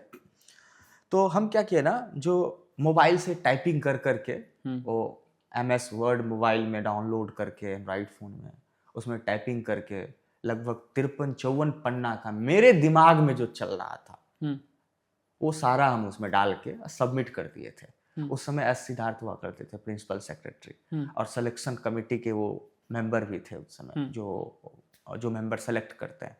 और उस समय हमको याद है जो 32 स्टार्टअप, और उसमें आप एक थे। हाँ, पूरे बिहार से 32 स्टार्टअप का सिलेक्शन हुआ था। फर्स्ट जो सिलेक्शन वाला लॉट था उसमें हमारी भी कंपनी सेलेक्ट हुई थी। तो मतलब उस समय लगा था जो नहीं, चलो हम जो सोच रहे हैं उसको कम से कम सरकार तो समझे। आप ये चीज देखो, सरकार को पता है जो ग्लोबली रेशियो है वो 10% का है स्टार्टअप का सक्सेस रेट, ठीक है, और उनको पता है 90 फेल होना है, 90%, फिर भी वो आपको 10 लाख दे रही है। आप अपने पिताजी को बोल दीजिएगा कि हमको 10 लाख रुपए चाहिए, हम बिजनेस करेंगे, और चांस 10% ही सक्सेस होने का, तो नहीं देगा, वो आपको डंडा लेके मारेगा, जो कमा के तुम करो, मेरा पैसा क्यों करोगे। सही बात है, ठीक है। तो बस यही चीज। एक 2-4 दिन पहले हम एक लिंक्डइन पे एक पोस्ट लिखे थे, जो अगर आप गरीब पैदा हुए हैं, शून्य लेके पैदा हुए हैं, आपके पास कुछ भी नहीं है, और सपना आपके पास बड़ा है, तो आपके पास 3 विकल्प है। पहला विकल्प है आप नेता बनिए। नेता बनने के लिए आपको 10-15 साल अपने आप को झोंकना होगा, और इसका सक्सेस रेट 0.01% है जो आप विधायक बनेंगे। आप अगर छोटे लेवल से कार्यकर्ता से अगर आप बड़ा पॉलिटिशियन बनने का ख्वाब देख रहे हैं, 0.01% है। हाँ। और टाइम स्पेंड आपको कम से कम 15 साल करना पड़ेगा, तभी आप नोन होंगे, और उसके बाद लोग जानने लगेंगे, कुर्सी मिलेगा, उसके भी चांस 0.01% है। ठीक। उसके बाद आता है UPSC। आप खूब मन लगा के पढ़िए, खूब अपने आप को झोंक दीजिए, बंद कमरे में पढ़ाई कीजिए, आप 10 साल मेहनत कीजिए, 8 साल मेहनत कीजिए, और तब अगर UPSC आप निकाल लेते हैं तो आपका कई जनरेशन सेट हो जाएगा। हाँ, बिल्कुल सेट हो जाएगा। अब उसका सक्सेस रेट जो है ना वो 0.02% है। जो सक्सेस रेट है वो 0.02%। उसके बाद आता है बिजनेस स्टार्टअप, इसका सक्सेस रेट 10% है। अब हमको बताइए, यही 3 रास्ता है आपको 0 से आपके ख्वाब को पूरा करने तक हीरो बना सकता है। तो आप इसी 3 में से कोई एक सेलेक्ट कीजिएगा। तो हम कहते हैं जो सबसे ज्यादा परसेंटेज तो एंटरप्रेन्योरशिप में है, बिजनेस में है सक्सेस रेट, तो इधर भी लोग क्यों नहीं मूव कर रहा है। लोगों को इधर भी आना चाहिए। धीरे धीरे हमें तो जरूरत है ना, इतना बड़ा पॉपुलेशन है, बहुत कुछ अभी हम लोग बाहर से आयात निर्यात हो रहा है, हम लोग बनाना शुरू कर देना। छोटा छोटा बिजनेस का मतलब ये नहीं है आप 1000 करोड़ का बनाएंगे। बिजनेस का मतलब ये छोटा से ही शुरुआत होता है। छोटा से शुरुआत कीजिए और अपने 40-50 साल मेहनत करके, जो आप नौकरी में मेहनत करेंगे तो आप अपने बाल बच्चा को 2-3 करोड़ रुपया जरूर बना के दे दीजिएगा। अगर आप छोटे लेवल पे भी रह गए, नहीं थोड़ा बहुत एफर्ट लगाते गए तो 10-20-25 करोड़ रुपया आप बना के दे देंगे, जो आप नौकरी में इम्पॉसिबल है बनाना। बिल्कुल बिल्कुल। तो मैं ये कहना चाहता हूँ कि जैसे जब आपने गो आर्या एग्जिट किया और जब आपने फिर रोडवेज की प्लान की, तो इसका कैसे एग्जीक्यूट कैसे किया आपने?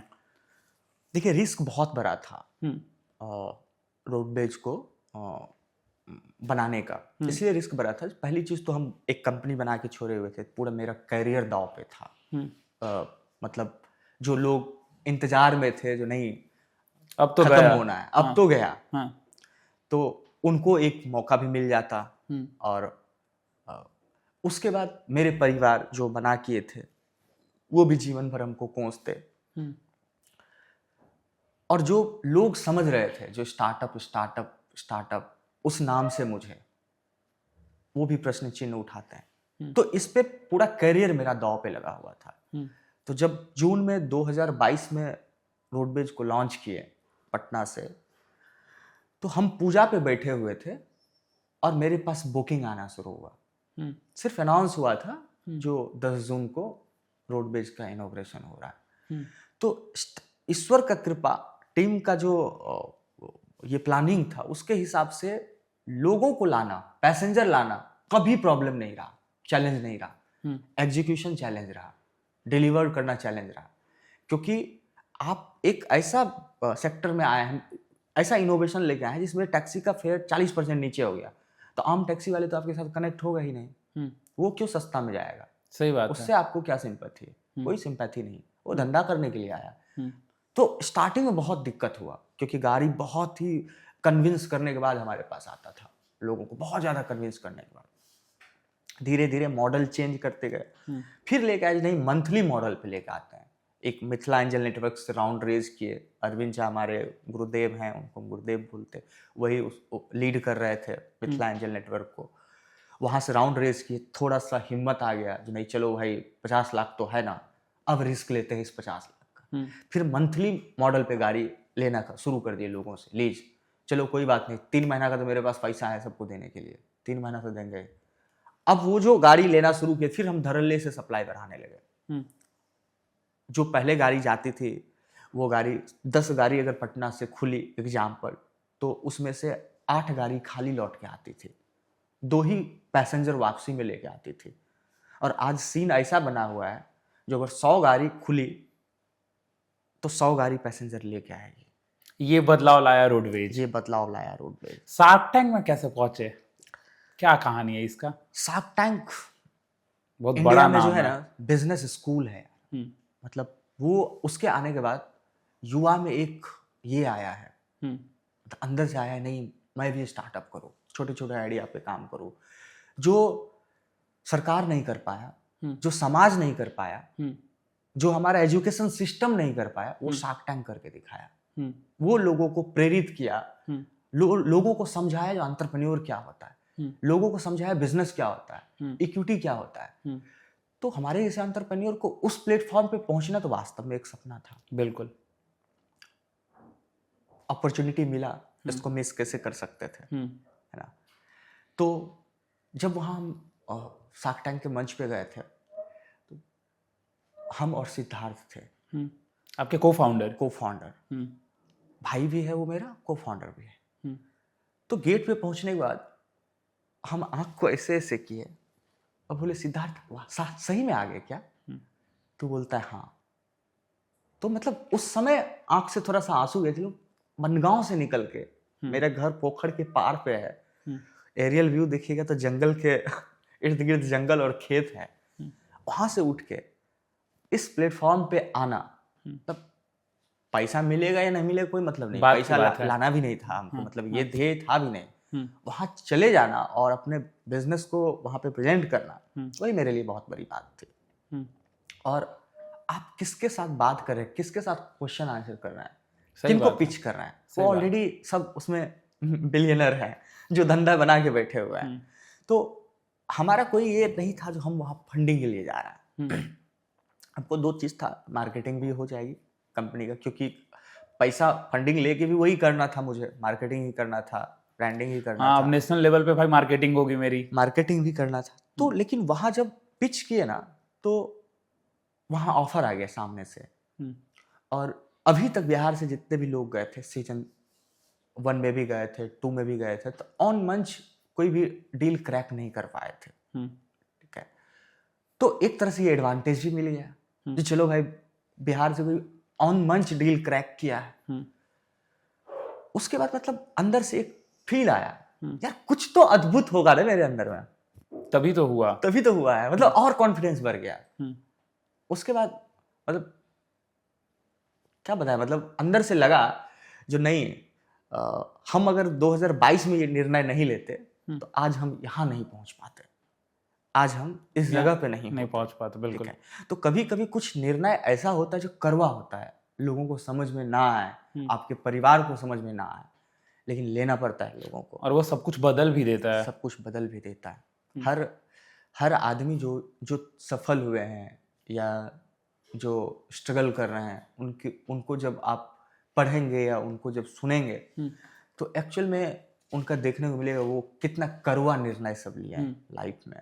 तो बहुत सारी चीज़ें ऐसा है जो आपको देखना चाहिए। जो हमारे बिहार के बच्चे और आपको जो देश के बच्चे देख रहे हैं जिनका स्टार्टअप करना एक सपना है, क्या सजेशन देंगे, कैसे स्टार्ट कर सकते हैं, क्या सबसे पहले माइंड में लाना होगा स्टार्टअप करने के लिए? हम कहते हैं हमेशा जो आपके अंदर बस 3 गुण होना चाहिए और उस पर आपको खुद फेथ होना चाहिए, तभी आप स्टार्टअप में आइए। इसमें थोड़ा सजा है, मजा बहुत है काम करने में।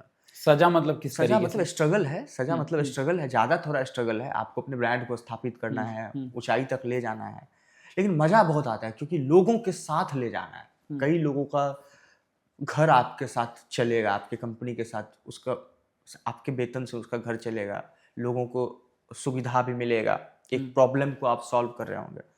तो इसमें आपके अंदर एक गुण मस्ट इम्पोर्टेंट है, जिद्दी होना। हाँ। अगर आपके पिता भी आपको बोले जो बेटा छोड़ दो नहीं होगा, तो आपके पास हिम्मत होना चाहिए अपने पिता को कहने के लिए हम आपको छोड़ देंगे, इस आइडिया को नहीं। अगर ये हिम्मत आपके अंदर है तब उतरिए, क्योंकि पिता लास्ट होता है, लास्ट माइल। तब तक बहुत लोग आपको कन्विंस करेंगे नहीं होगा, छोड़ दो, मामा करेंगे, चाचा करेंगे, मौसी फोन करके माँ से करवाएगी, मतलब जो आपके जानने वाले लोग हैं, जो क्लोज हैं, छोड़ दो। क्योंकि आपका स्ट्रगल जो होगा ना, कभी कभी बाबूजी नहीं देखना चाहते, माँ नहीं देखना चाहते हैं बाल बच्चों को तकलीफ में, लेकिन जब तक आप पीड़ा सहेंगे नहीं ना, तब तक आप कुछ नहीं कर पाएंगे। पीड़ा आपको सहना पड़ेगा अगर आप कुछ अद्भुत करना चाहते हैं, कुछ बड़ा करना चाहते हैं। नहीं तो आम लोगों की तरह ही जिंदगी जीना पड़ेगा। वही आप महीने के अंत में सैलरी आएगा, दूध वाले का पैसा चुकाओ, राशन वाले का पैसा चुकाओ, रूम रेंट चुकाओ। इससे अगर ऊपर आपको उठना है कैलकुलेशन से, तो आपको मतलब जहां हाथ रखे वो खरीद ले, इससे ऊपर उठना है तो बिल्कुल है ना, बिल्कुल। तो उसके लिए आपको स्ट्रगल करना पड़ेगा, आप चैलेंज तो एक्सेप्ट करना पड़ेगा। ये एक गुण होना चाहिए। दूसरा जो वही चीज़ बताए, बिजनेस जो आप बना रहे हैं, स्टार्टअप शुरू कर रहे हैं ना, तो आप ये मत देखिए जो हमको जोमेटो बनाना है, स्विगी बनाना है, हमको रैपिडो बनाना है, या जो बड़ी बड़ी यूनिकॉर्न है हमको यूनिकॉर्न बनाना है, ये मत सोचिए। आप ये सोचिए मेरे बाबूजी जहाँ हमको सुपुर्द किए हैं, मतलब अब जो तुम कमाओ, वो जहाँ छोड़े हैं उनसे आपको 25-50 गुना ऊपर लेके चले जाना है, आपकी लाइफ सफल हो गई। आप अपने जो जनरेशन है, अगला जनरेशन, उसको 2-4-5 जनरेशन ऊपर लेके चले जाइए, आपकी जिंदगी सफल हो गई। बिजनेस का मतलब यही नहीं है सिर्फ जो आप 2000 करोड़, 4000 करोड़, 10,000 करोड़, ये जो फिगर सुन रहे हैं यही बनाया, यही सक्सेस हुआ। सक्सेस का मतलब है जो मेरा पिता खुश, मेरा दादा खुश, मेरी माँ खुश, जो नहीं मेरा बेटा घर में ऐसा पैदा हुआ मेरे परिवार को ऊपर लेके चला गया, जो परिवार का स्थिति बदल दिया। बस आप अपने परिवार का स्थिति बदल दीजिए, आप आप सक्सेस हैं। एक क्वेश्चन और होगा मेरा आपसे, जैसे स्टार्टअप मान लेते हैं, ठीक है हम सोच लिए कि हमको ये करना है, लेकिन बच्चों के मन में सबसे बड़ा डर ये होता है कि ये तो हमसे बड़ा कंपनी है। मतलब अगर मान लेते सेम टाइप का आइडिया है, ठीक, जरूरी नहीं है कि अब आइडिया डिफरेंट हो बहुत ज्यादा, लेकिन बच्चे के मन में आता है कि नहीं भाई हमसे बड़ा कंपनी, ये हमको निगल जाएगा। इससे बच्चे कैसे समझेंगे, क्या देखेंगे, कैसे? बचपन से सुने हैं, आप लोग भी सुने होंगे, जो जूता में टाटा, आदमी में जूता में बाटा, हाँ। स्टील में टाटा और आदमी में नाटा, इसका कोई तोड़ नहीं है। मतलब सिखाया गया कि बाटा से बढ़िया जूता कोई नहीं बनाता है, सही बात। टाटा से बेहतर स्टील कोई नहीं बनाता है, और नाटा आदमी से बेहतर परफॉर्म कोई नहीं करता है। ये आज मिथ्या साबित है ना, एकदम बहुत बड़ी बड़ी ब्रांड है, ब्रांड है, अलग बिल्कुल segment है। में। तो ये आप पे निर्भर करता है, जो पहले से एग्जिस्ट कर रहा है बाजार में, उसकी जो कमियां हैं, जो यूजर फेस कर रहा है, आप उसको ढूंढिए, उसको सॉल्व कर दीजिए, आप और तेजी से उसको बीट कर सकते हैं, उससे बेहतर ब्रांड बना सकते हैं। कई एग्जाम्पल है। आप ये कभी कभी इन्वेस्टर का सवाल होता है कैसे कॉम्पीट करोगे, तो आप इन्वेस्टर को बोलिए जरूरी नहीं है, अगर हम उससे बेहतर नहीं बना पाए तो उसको बेच देंगे, हम एक्वायर हो जाएंगे। लेकिन एक्वायर होने के लिए भी हमको बनाना पड़ेगा, मेहनत करना पड़ेगा, तभी तो कोई आपको खरीदेगा, दाम भी आपका लगाएगा। तो तीनों ऑप्शन आपके पास है। आप अगर फाउंडर अगर पागल है अपने काम के पीछे, तो कुछ ना कुछ वो सॉल्यूशन निकालेगा, लूप होल निकालेगा कंपटीशन का। इतना बड़ा आबादी है, कोई गूगल नहीं बन सकता है जो 100% मार्केट एक्वायर कर लेगा। बिल्कुल कोई नहीं गूगल बन सकता है, इतना बड़ा आबादी है। बहुत अगर बढ़िया कंपनी आएगा ना, बहुत कंपटीशन में 4%, 5%, 6% मार्केट एक्वायर करेगा। 1-8% आप भी कर लो ना, 0.5% आप भी कर लो। बहुत ऐसा कंपनी है, देखिएगा वो बहुत टॉप लेवल पे बैठा हुआ है, कुछ बॉटम लेवल पे है, वो भी बढ़िया चल रहा है, वो भी महीने सालाना जो है 50-100 करोड़ रुपया बना रहा है।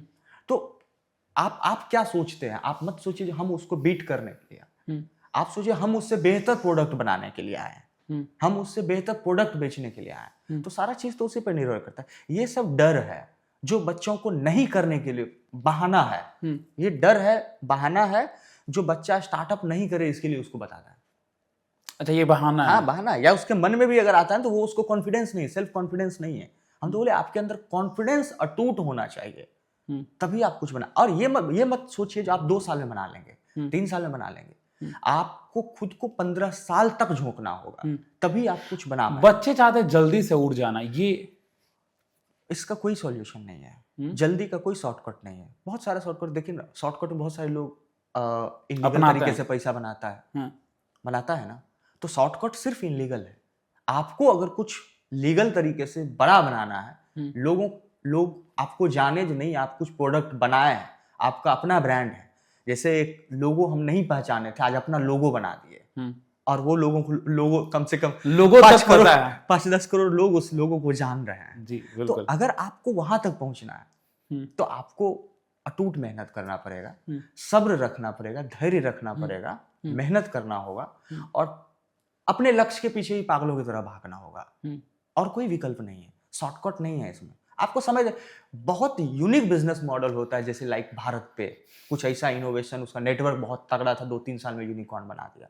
तो वो यूनिक बहुत कम होता है। लेकिन अगर आपको स्क्रैप से कुछ बड़ा बनाना है, आपके पास कुछ भी नहीं है, ना पैसा है ना फंडिंग है, आपको खुद को इन्वेस्ट करना पड़ेगा, आपके मेहनत को इन्वेस्ट करना पड़ेगा, आपको समय देना पड़ेगा। आप पहले अपने प्रोडक्ट 4 लोगों तक पहुंचाइए, फिर 8 लोगों तक पहुंचाइए, इसमें टाइम लगेगा। पैसा अगर आपके पास आएगा तो आप स्केल जरूर करेंगे, लेकिन आप डूबेंगे भी उतना ही जल्दी, उसकी भी चांस बढ़ जाती है। क्योंकि आप तो सीखे कुछ नहीं अपने बिजनेस में, आप तो सिर्फ आइडिया था, आपके पास पैसा आया, एग्जीक्यूट कर दिए। लेकिन आप जब 1-2 साल 3 साल उस बिजनेस में डीपली घुस के उसके प्रॉब्लम को जानते हैं, एक एक प्रॉब्लम को समझे हैं, तब अगर उसको आप आगे लेके जाते हैं, स्केल करते हैं, तो आपका नॉलेज स्ट्रांग रहेगा, उसमें गिरने का चांस बहुत कम रहेगा।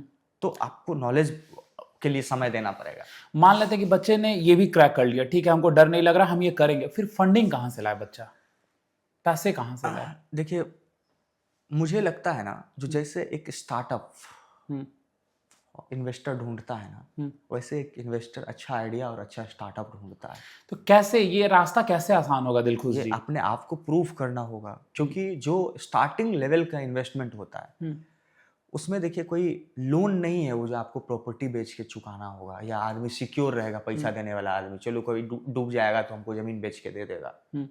वो एंजल फंडिंग जो है बहुत रिस्की होता है। अगर आप डूब गए तो उनका पैसा डूब गया, तो कुछ नहीं रिकवरी होने वाला है। तो कोई भी आदमी अगर पैसा देगा तो पहले ठोक बजा के आपको देख लेगा ना, जो आप काबिल हैं या नहीं है, बिल्कुल, आप पे बैट लगाए या नहीं लगाए, आप पे हम दाव लगाए या नहीं लगाए, रिस्क ले या नहीं ले। हाँ। इसके लिए आपको साबित करना होगा खुद को, और खुद को आप अपनी बातों से साबित नहीं कर सकते हैं, रिजल्ट से साबित करेंगे, डाटा से साबित करेंगे, आप जो एग्जीक्यूट किए हैं उससे क्या आउटपुट निकला है उससे साबित करेंगे। मतलब डरने की जरूरत नहीं है, बिल्कुल सेल्फ कॉन्फिडेंस होना चाहिए। देखिए हर इन्वेस्टर अपना एग्जिट ढूंढता है आपसे, जो आप एग्जिट कैसे देंगे, क्योंकि वो पैसा बनाने के लिए आपके साथ कनेक्ट होगा। तो उनको आप एग्जिट कैसे दिखा सकते हैं? क्या आपका बिजनेस आईपीओ ला सकता है? आप उस लायक हैं जो आईपीओ तक पहुंच सकते हैं। दूसरा, क्या फाउंडर कॉन्फिडेंस में है, गिव अप तो नहीं करेगा, क्योंकि पैसा तो उनका लगा हुआ। कल कोई बड़ा चैलेंज आया, कोई चुनौती आया, बोले बाहर में जाओ, छोड़ो अब नहीं होने वाला है, जॉब करने जाते हैं, पैसा तो आपका नहीं लगा, सही बात है, साल 2 साल इन्वेस्टमेंट टाइम लगा आपका, आप 2 साल बाद गिव अप कर देंगे, बर्बाद कौन हुआ? जो पैसा लगाया, जो पैसा लगाया उनका। अभी बेजोस डूबा, बर्बाद कौन हुए? इन्वेस्टर। तो वही चीज देखता है एक इन्वेस्टर, फाउंडर का डेडिकेशन, उनका जो बिजनेस मॉडल है उसको वो कितना डीपली समझता है, अपने बिजनेस को कितनी गहराई से समझता है, बाजार को कितनी गहराई से समझता है, कॉन्फिडेंस इसको खुद पे कितना है, ये हमको एग्जिट देने के लाइक है या नहीं है। क्योंकि उन लोगों का भी रेशियो यही है, जो 100 में लगाएंगे 20 डूब जाएगा, 80 डूब जाएगा, 20 में से कुछ रिटर्न मिलेगा। लेकिन ऐसा नहीं है जो 80 डूब जाएगा इसका डेटा है तो इसका मतलब डूबने वाले पे भी वो पैसा लगा देगा, वो अपने हिसाब से बेस्ट 100 पे लगाएगा।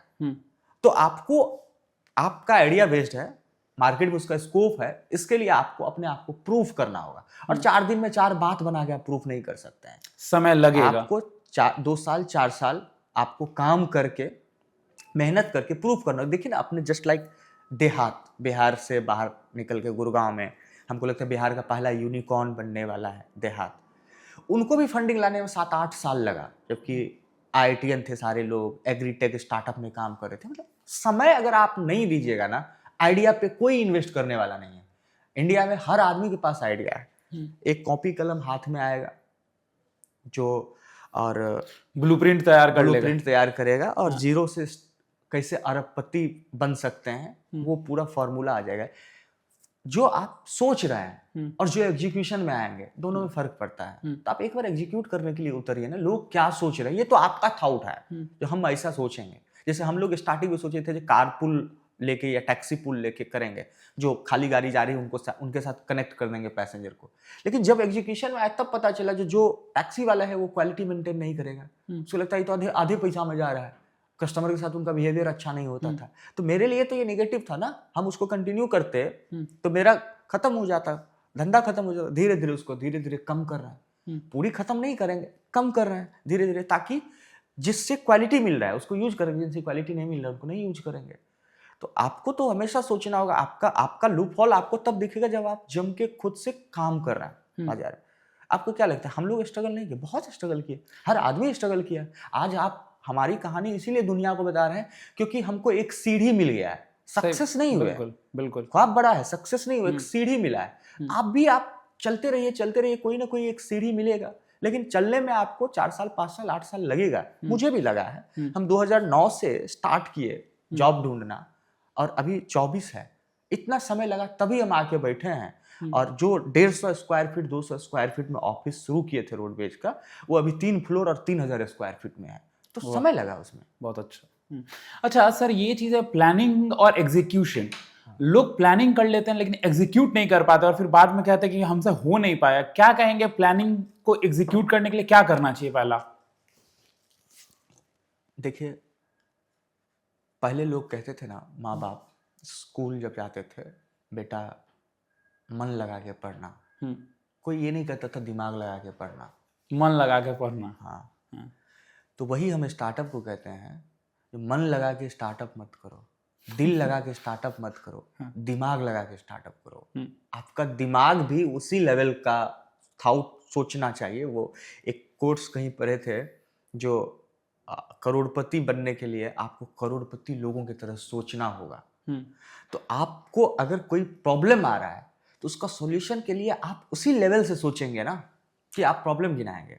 जैसे हमारे साथ अगर कोई समस्या आता है तो मेरी शुरू से रही है जो हम किसी का कंधा नहीं ढूंढते हैं सर दे के रोने के लिए, हम समाधान ढूंढते हैं, क्योंकि मुझे पता है जो तत्काल वो कंधा दे देगा लेकिन वो मेरी समस्या को और बड़ा करेगा, सॉल्व नहीं करेगा। सॉल्व मुझे ही करना है। बिल्कुल। तो अगर आप ये सोच के आप ये कह रहे हैं जो ये समस्या आ रहा है इसके लिए हम छोड़ रहे हैं, नहीं हो पाएगा, तो हमको लगता है आप करना नहीं चाहते हैं। अगर आप सही में दृढ़ संकल्पित है मुझे करना है तो आप उसको कर सकते हैं। आप रास्ता बदल लीजिए ना, चेंज तो कीजिए रास्ता, डेस्टिनेशन आप रखिए, लक्ष्य आपका वही है, रास्ता आप चेंज कीजिए ना।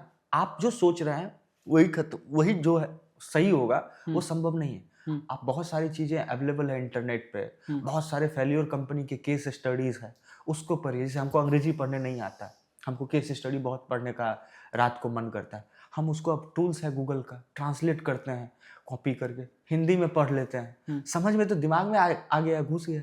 अब वैसा गलती हम नहीं करते हैं, बहुत कुछ उससे सीखते हैं। तो अब आपका उद्देश्य क्या है, बिजनेस बनाना या सोशल मीडिया पे फाउंडर एंड सीईओ लिखना? मायने वहां भी करता है। आपका उद्देश्य क्या है? अगर उद्देश्य बिजनेस बनाना है तो आपको अपने समस्या का समाधान खुद ढूंढना होगा, और अगर सीईओ और फाउंडर लिखना है तो फिर टाइम पास करते रहिए, आप बहुत समय लगेगा, सरवाइव करेंगे भी नहीं, ये भी करवा सच है। आपकी एक बुक आने वाली है, एक था पागल, क्या कुछ इसका हम ये तो नहीं कहेंगे सर कि आप पूरा स्टोरी बताइए, कुछ एक हिस्सा बताइए जो बहुत रोचक है और लोगों को जानना चाहिए। वो सबसे पहले तो एक्चुअल में उस बुक का नाम है द पागल। अच्छा, द पागल। हाँ। उसमें मेरी जिंदगी की बहुत सारी कहानियां हैं जो खट्टी है, मीठी है, और एक गरीब का बच्चा कितना तक सपना देख सकता है वो बच्चा नहीं तय करता है, समाज तय करता है, सोसाइटी तय करता है, आपके आसपास के लोग तय करते हैं, आप क्या सोच सकते हैं वो भी वही जाके तय करता है। उससे ऊपर अगर आप सोचे तो आप पागल हैं, है ना? तो इसीलिए उसका नाम द पागल पड़ा, द पागल। हाँ। तो उसी बुक में बहुत सारी कहानियां हैं जो लोगों तक पहुंचना जरूरी है, और ऐसे युवाओं तक जो जिनके पास कुछ भी नहीं है लेकिन सपना भरा है, उनको वो बुक पढ़ना चाहिए। और हो सकता है मे बी तो हम 25 लास्ट में उसको पब्लिश कर देंगे। कोई एक हिस्सा जो आप बताना चाहें?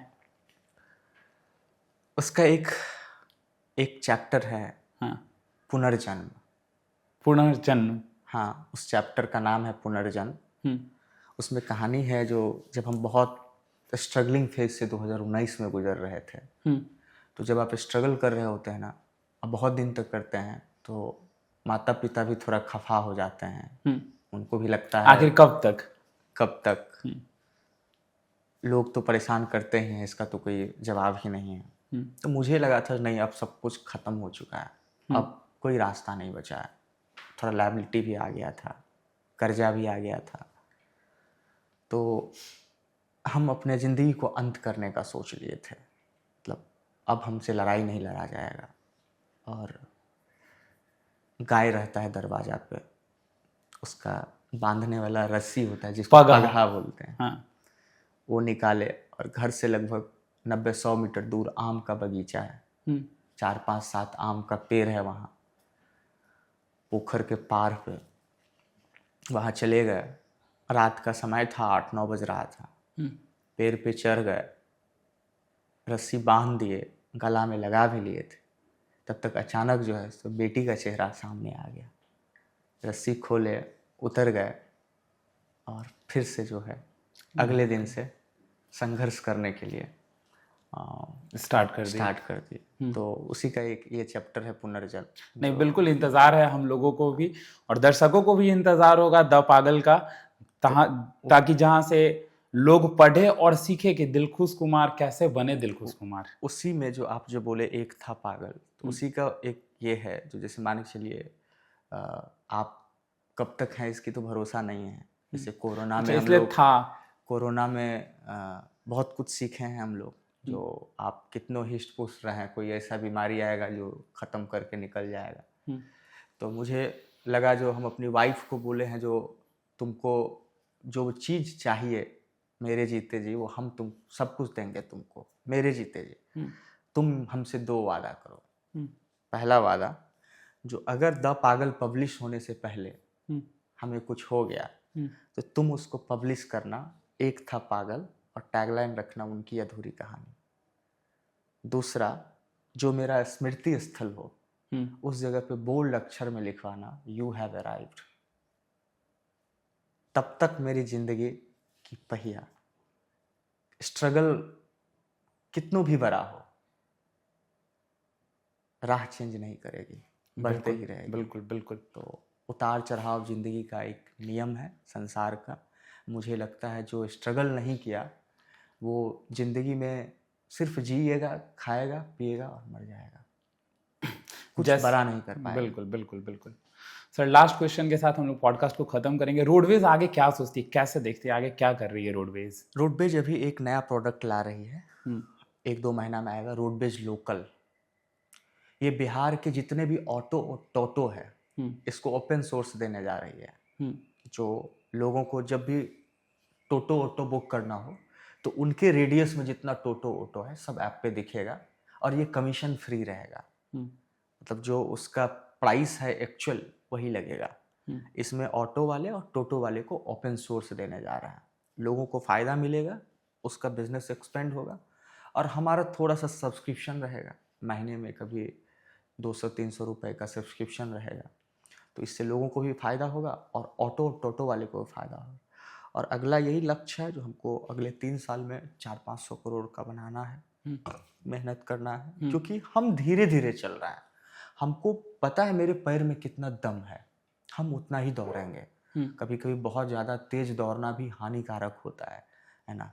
और मुझे पता है जो बिहार में बहुत पोटेंशियल है इस सेक्टर में, लॉजिस्टिक में, बसेस में, हम इन्हीं चीज़ों को अभी करेंगे। अभी बिहार से बाहर निकलने का प्लान भी नहीं कर रहे हैं, और बिहार में ही बेहतर करेंगे। अपने घर में आप जब बेहतर परफॉर्म कर लेंगे फिर बाहर निकलेंगे, फिर बाहर आप जाएंगे। और मुझे लगता है जो मैं अपने घर में और बेहतर परफॉर्म कर सकता हूँ, और कई लोगों को इससे एक अंदर से निकलेगा जो नहीं, अगर वो दिल खुश कर सकता है ऐसा तो हम क्यों नहीं।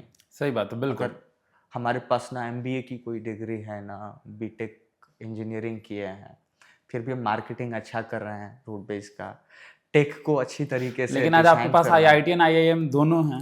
ये मतलब ये तो ठीक है, एक टीम का मेंबर है। मतलब ये हम क्या बोले आपको, जो डिग्री अब मेरे नज़र में मायने नहीं रखता है, मेरे नज़र में काबिल होना मायने रखता है।